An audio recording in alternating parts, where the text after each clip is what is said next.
우리가 보통 연애를 이야기할 때 가장 중요한 것은 상대방보다 나 자신을 사랑해야 한다, 이런 이야기를 하잖아요. 물론 이 부분이 가장 중요한 게 맞습니다.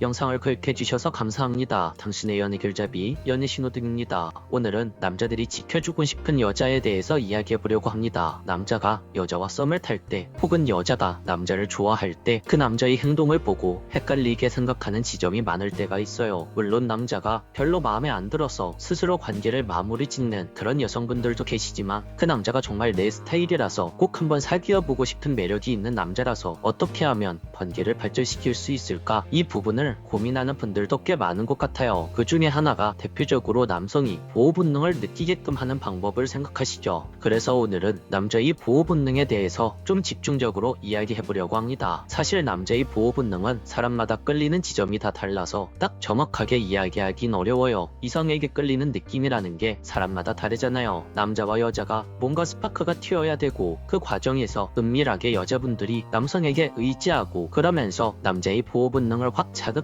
그 포인트에서 남자가 보호 본능을 느껴야 하니까 말이죠. 저도 제 친구들이랑 여성분들에 대해서 이야기를 해본다거나 끌리는 여자에 대한 이야기를 해보면 진짜 남자마다 생각이 천차만별이거든요. 때때로는 내가 보지 못하는 새로운 부분에서 끌리는 경우도 있구나 라는 생각이 들 때도 있고 말이죠. 그런데요, 이야기를 할수록 한 가지 공통점인 부분을 찾았어요. 보호 본능을 일으킨다고 남자들이 모두 다 그 여자와 사귀고 싶은 마음이 생기지는 않는다는 거였어요. 보통 보호 본능과 연애가 같이 이어지는 경우가 가장 많은 타입의 남자는 따로 있었죠. 이런 남자 유형은 대부분 귀여운 여성분들을 좋아하는 남자들 타입 있죠. 좀 더 자세히 말하자면 순수함이 느껴지는 타입의 여자를 좋아하는 남자들. 이런 경우라면 여자에게서 보호 본능이 생기면 연애와 이어질 확률이 높은 타입이라고 할 수 있어요. 그래서 이런 남성분들은 딱 두 가지로 크게 나누어 볼 수 있어요. 일반적으로는 외모와 성격, 그 사람 이미지에서 풍기는 느낌, 그런 거에서 매력을 느껴서 확 꽂혀버리는 경우가 하나 있고요. 두 번째로는 뭔가 묘한 포인트에서 그런 감정을 느끼는 경우가 있어요. 쉽게 예를 들어보자면, 일단 첫 번째의 경우는 굉장히 성격이 당당해 보이고 여자임에도 불구하고 좀 저돌적이고 어찌 보면 좀 세 보이는 그런 스타일의 여자분이 있다고 가정해 볼게요. 이런 스타일을 가진 분은 약간 보호 본능이라는 단어와는 거리가 조금 있어 보이잖아요. 왜냐고요? 여자분 스스로 뭐든지 알아서 너무 잘할 것 같은 이미지니까 본인도 그렇게 행동할 확률도 높죠. 그런데 이렇게 완벽해 보이는 그녀였는데 함께 이야기를 해보니까 뭔가 빈틈이 있고, 겉으로는 강해 보였는데 깊은 이야기를 해보니까 감성적인 부분도 있고 외로움을 타는 부분도 분명 느껴질 때가 있거든요. 상대방에게 그런 느낌이 느껴지면 처음 외형을 봤을 때는 그런 느낌을 받지 못했지만, 함께 이야기하는 시간이 많아지면서 여성의 그런 지점이 보인다면 남자가 지켜주고 싶다는 생각을 할 수도 있어요. 그리고 이때 상대방 여자분은 나와 이야기를 하는 남성에게서 외적인 면으로 모든 것을 판단하지 않고 자신의 깊은 내면을 알아봐주는 남자처럼 느껴지기 때문에 감정이 같이 생기는 경우가 많죠. 이런 경우엔 서로 더 솔직해질 수 있는 사람을 만난 거라고 할 수 있어요. 그리고 두 번째로는 자존감이 낮아 보이는 여자분들한테도 묘하게 끌리는 감정을 느끼는 남자들이 많습니다. 이 부분은 자신이 자존감이 낮아서 고민이라는 여자분들이 잘 들어주시면 좋을 것 같아요. 우리가 보통 연애를 이야기할 때 가장 중요한 것은 상대방보다 나 자신을 사랑해야 한다, 이런 이야기를 하잖아요. 물론 이 부분이 가장 중요한 게 맞습니다. 하지만 때때로 남자 입장에선 자존감이 떨어진 그 행동이 꽂히는 남자들도 꽤 있다는 거예요. 그래서 의존적인 성격을 가지고 있는 여자라도 그 여자가 꼭 건강한 사람이 아니더라도 나와 잘 맞는 사람이라고 남자가 느끼면 여자에게 빠지는 거고 보호해주고 싶다는 생각도 오래 간다는 거죠. 이건 개개인마다 달라요. 사람마다 느끼는 것이 다른 감정들이죠. 그런데 이런 경우는 처음 연애의 시작되는 남자도 여자의 약한 느낌에 끌렸고, 여자는 남자에게 정서적으로 의지를 할 수 있어서 원활하게 관계를 시작할 수는 있는데, 이제 보통 100일이 지나면 남자의 마음이 서서히 식어가더라고요. 건강하게 지내면서 서로가 필요할 때 조금씩 의지하는 것이 아니라 항상 일반적으로 한쪽만 의지하게 되면서 관계가 끝나게 되는 거죠. 그래서 이런 경우는 안 만드시는 게 가장 좋다고 생각해요. 그리고 마지막으로 하나 이야기해드리고 싶은 것은, 여러분이 좋아하는 그 남자의 보호 본능을 꼭 일으킬 필요는 없다고 말씀드리고 싶어요. 사실 자기 주도적으로 연애를 잘하는 여자분들이 요즘 정말 많죠. 그냥 이런 단어들을 아예 신경도 안 쓰고 본인이 하고 있는 일 잘 하시고 본인이 놀러 가고 싶은 곳 즐겁게 놀러 다니시고 아무 기대 없이 남자를 만나는데도 연애를 잘하시는 여자분들이 많아요. 이런 여자분들한테는 남자가 보호해주고 싶은 생각 또는 지켜주고 싶다는 생각이 굳이 잘 일어나지는 않지만 그런 것들 상관없이 그냥 그 여자와 함께하고 싶은 거예요. 이렇게 그 여자 자체로도 뭔가 멋지게 사니까 또한 삶의 마인드 자체도 멋있고 남자를 별로 아쉬워하지 않는 느낌도 드니까 역으로 남자 쪽에서 매력을 느낀다는 거죠. 이런 여성분들은 뭔가 보호 본능이라는 단어와는 크게 상관이 없어 보이지만 남자들이 확 끌릴 만한 매력은 충분히 가지고 있다고 말할 수 있습니다. 그 여자의 건강한 모습 그리고 긍정적인 밝은 모습에서 자연스럽게 한 번 더 만나고 싶다라는 생각이 들죠. 이런 말도 있잖아요. 남자는 강아지와 비슷해서 내가 도망가면 쫓아오고 내가 쫓아가면 도망간다. 이런 말이죠. 그래서 어떤 남자들이 끌리는 매력이나 보호 본능을 일으키는 그런 행동들은